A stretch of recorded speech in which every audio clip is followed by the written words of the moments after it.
Hello, I'm Charles Coves, Australasia's passion provocateur. Welcome to this week's episode of the Charles Coves Show. In this week's show, the big idea is to pose the question of you. Do you really value your freedom? What does it mean to value your freedom? Would you fight for freedom if I put you into prison unfairly or without cause? This weekly show is founded on the formula SA plus P equals S. Self-awareness plus passion equals success. Your self-awareness, tied in with the pursuit of your passion, will give you a successful life. Since 1993, I've been provoking, inspiring, and educating audiences to discover their passion, to pursue their passion, to live life with passion, to inspire those around them with passion. Through my speeches, workshops, extensive coaching programs for teams, for individuals. This stuff works. When you are pursuing your passion, life changes.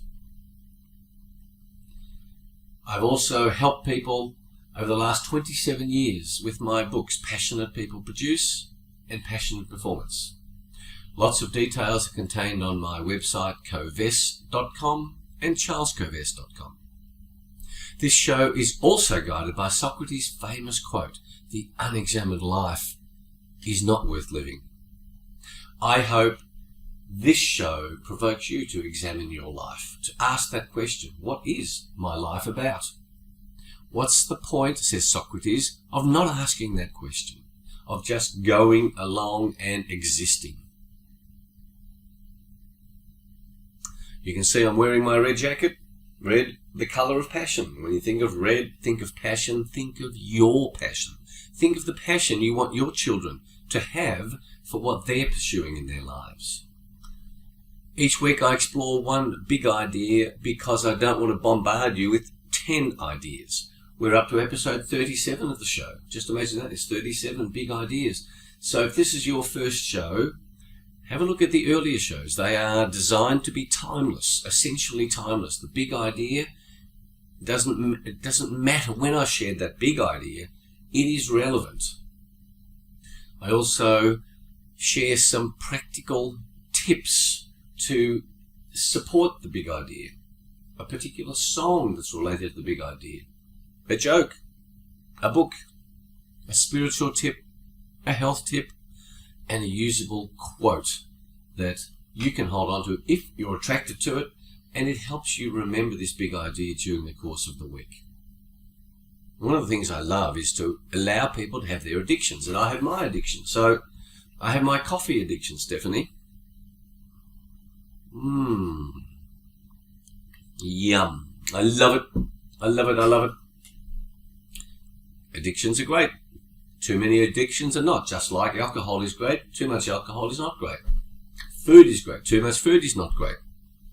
For each of us, we have to make this decision. What is great for us and what is not? This show is not politically correct.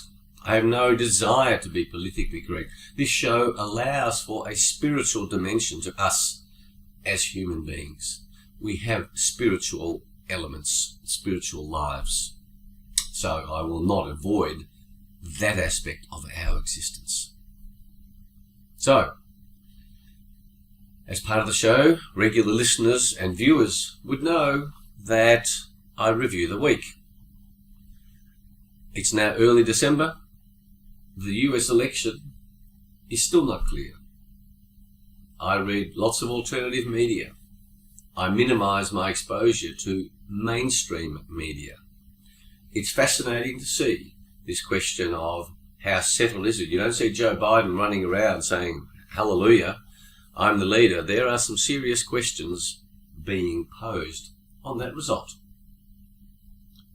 The science in the mainstream media continues to be ignored, particularly in relation to coronavirus. What happens is governments are picking one person to whom to listen and then ignoring any highly expert person who says that person's opinion is not agreed. You see, if we're looking for the science, just think about that when I get to the big idea, this question of science is crucial. You know, does science matter? What is science? When you have competing experts, what's the science on climate change? That issue keeps being raised. You are called a climate denier if you dare question that it's human beings who are causing climate change. Of course the climate changes. It changed between yesterday and today. I went for a bike ride this morning. It was different to my bike ride yesterday. But did humans cause it? Well, let's have a debate around the science, not this abuse of people who might deny the view of somebody else. Same with coronavirus. So the mainstream media is being dominated by government views, by chief health officer views. My suggestion is do your own thinking. The other thing that's happening is the UK appears to be going into lockdown. If Joe Biden becomes president, he's threatening 100 days of mask wearing in America. 100 days. There is also this question of MMT. I'll bring it to you so that you have some awareness of it. What is MMT? Modern monetary theory. So all these governments that have caused these lockdowns, and here in Australia and Victoria, massive debt. And modern monetary theory says, oh, well, if you print the money, you can have whatever debt you like. The debate goes on. I was raised in a situation where you always have to pay the debts back. Who knows? Modern monetary theory says, no, you don't.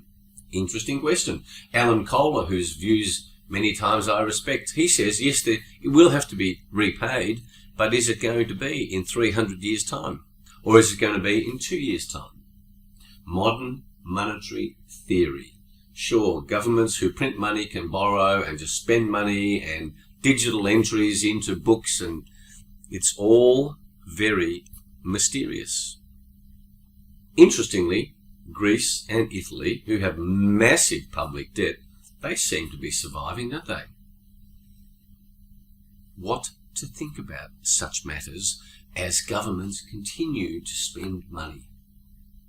Here in Victoria, Daniel Andrews is still continuing to support the Chinese, where the Chinese and Australia are having some major dramas. The Australian Defence Forces have disgraced themselves, in my view, in terms of the publication of a report where the Prime Minister then comes out and says there are some shocking truths here. Truths. You throw that word around with gay abandon, Prime Minister. It's had a massive impact on Australian Defence Force standing globally, and China has tapped into that issue. So there's lots of interesting geopolitical issues happening, financial issues happening, conflicts of science happening.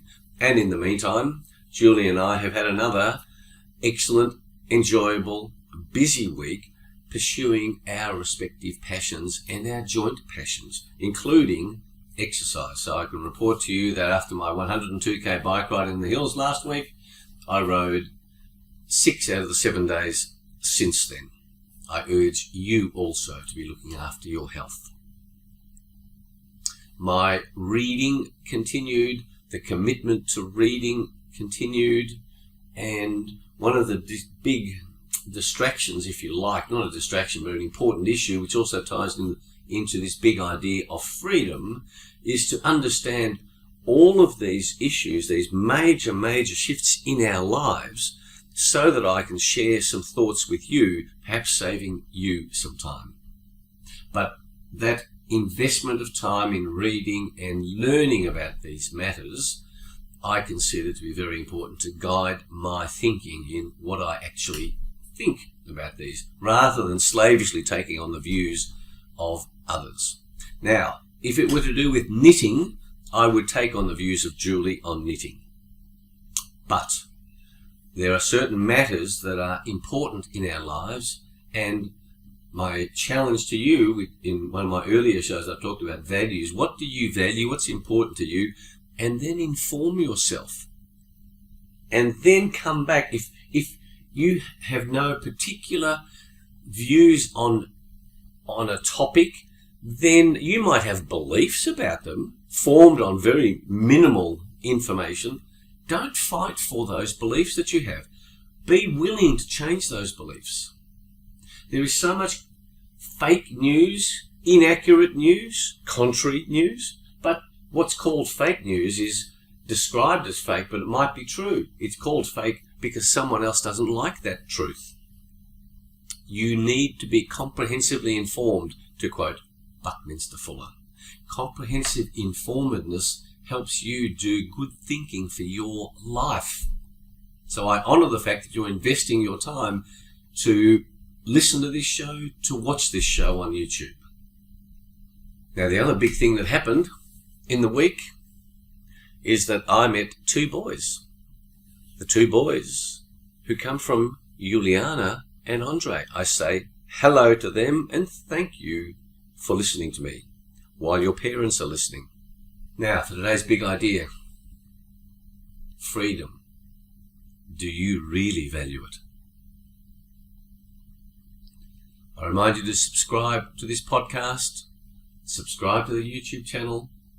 If you like it, share it amongst your networks, please. Check out the two websites that I've mentioned, covest.com, charlescovest.com.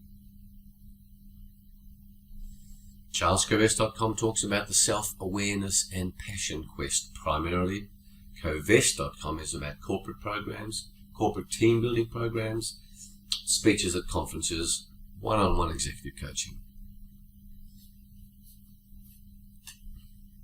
So, the big idea. What does freedom mean for you? Do you value it? In an earlier episode of the show, I have said that without freedom, we are not human. Freedom is a big issue for me, a big issue in my life. My parents were refugees from Hungary to get away from the lack of freedom under communism when the Russians came and took over Hungary after World War II.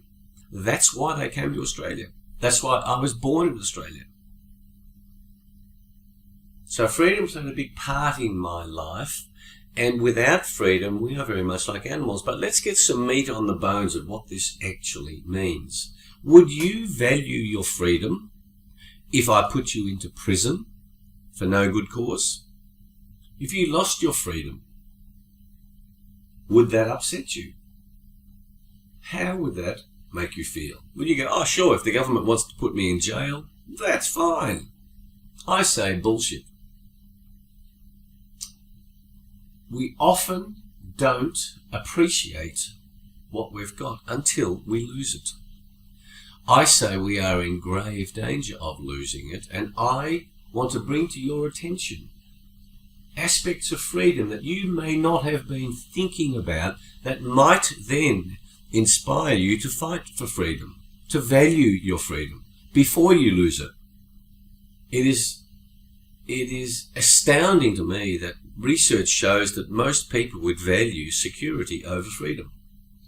When given a choice, most people choose security over freedom. Sure, I'll put you in jail. You'll be plenty secure.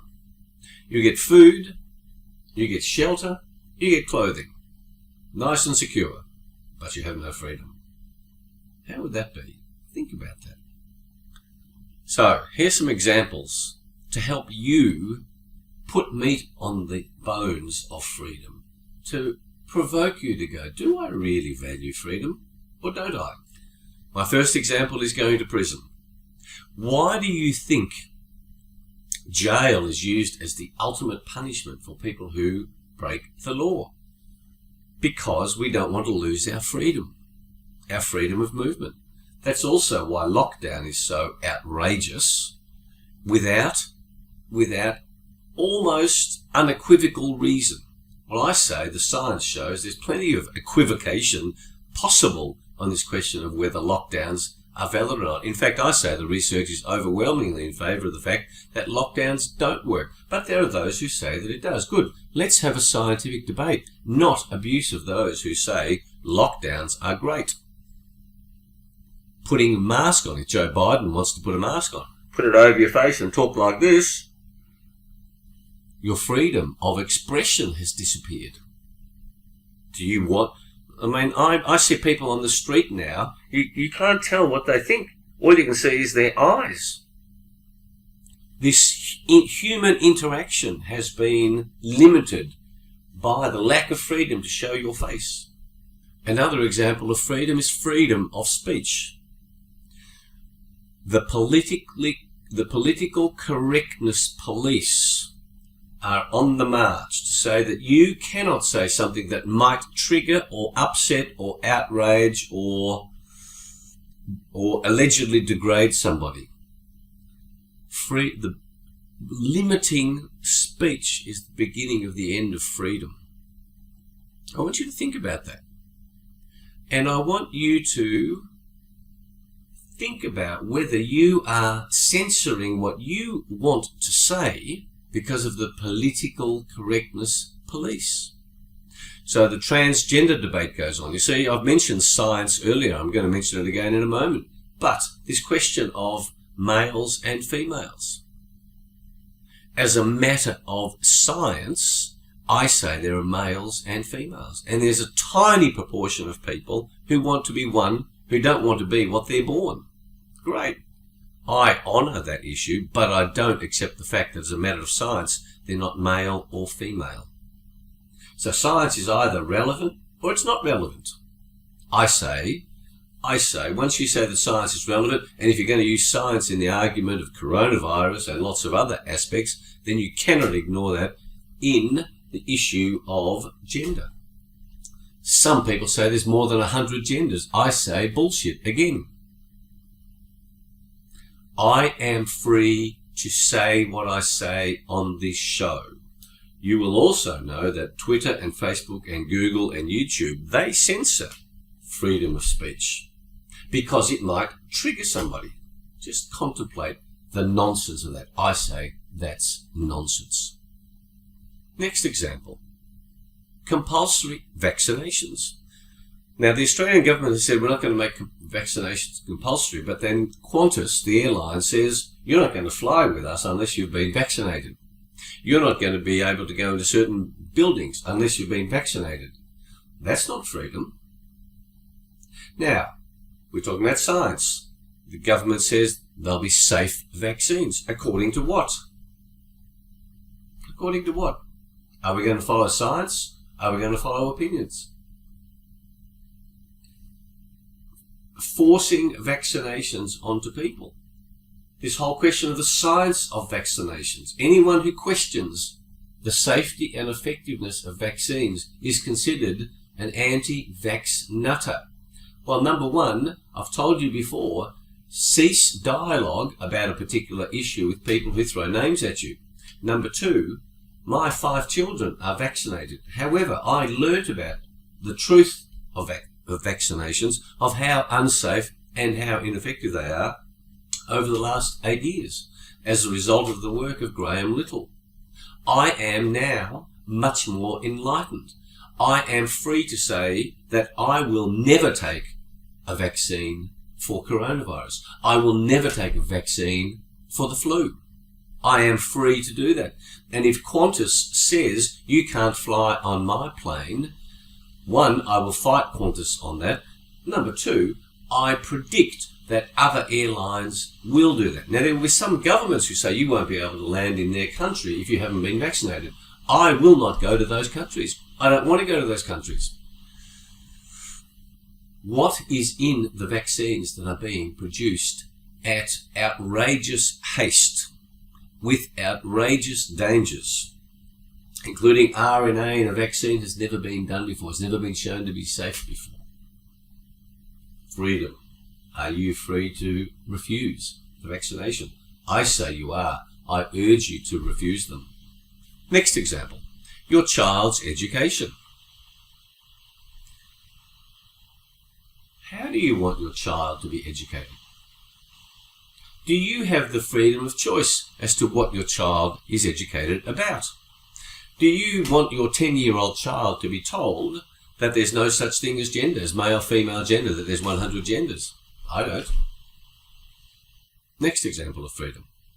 Freedom to leave the country. Freedom to come back. You know, there's 37,000 Australians desperate to come back to their home. They're not allowed to because they have to go into quarantine against a disease that causes no or mild symptoms to 99.5% of people who contract it, according to the World Health Organization.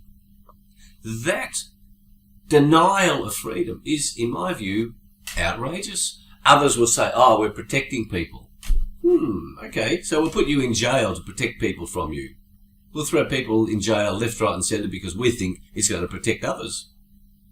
And then another example is denying your rights to be free for the good of everybody. I want you to think about that. The good of everybody. Deny your imagination, deny your freedom of speech for the good of everybody. Sounds very lovely, doesn't it? I want you to think about what that means. One day I'll do a show on the individual versus the whole. And so much nonsense is spoken for the good of the whole, for the good of the planet. So you just stop doing what you want to do for the good of the planet. That ties into the globalist agenda, to the global elites who want to control you for the good of the planet. Doesn't that sound wonderful? That sounds like communism to me. So, I hope that's made you think about what freedom actually means for you. So that you might then go, hey, maybe I do value freedom more than I have. And maybe having gone through lockdowns, maybe I value my freedom of movement more than I did previously. Good. Each time we let governments take away freedoms, they don't give it back to us easily. So the truth is that if a nation rises up against the government is powerless. The police are powerless. It is each one of us that makes a difference in the preservation of freedom. So the starting point is to speak up. Now, there is another thing that you can do. Say, well, I am interested in freedom, but I've got too many other dramas. I urge you to contemplate, if you're interested in freedom, in preserving freedom, joining the Institute of Public Affairs. Have a look at what it does. It does magnificent work. It was established in 1943 during the Second World War. John Roscombe is the chief executive. They do a fantastic job. Its website is ipa.org.au. I'll put that in the show notes. Check it out. Their annual report has just been released. I've been a member for some years. I honour their work. And one thing that you can do to fight for freedom, if you value it, is to support organisations like that. Another organisation is avn.org.au, the Australian Vaccination Network, so that you can learn the science about the safety and efficacy of vaccines, which is highly, highly questionable. So, that's the big idea. I hope I've provoked you to think about freedom rather than some esoteric idea. No, this is a moment by moment, day by day issue. That, of course, leads to sharing some resources with you. The song of the week is by John Farnham. Can you guess what the song is? Think about it while I'm having my coffee. Oh, that's good.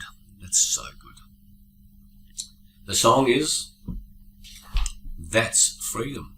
I want you to sing it loud. From the mountain to the valley, from the ocean to the alley. The chorus is, it's a song of the heart, a race in the wind, a light in the dark. That's freedom. I don't know why it takes so long to remember what the world's doing wrong. Never wanted to shove my plan on another who can't understand.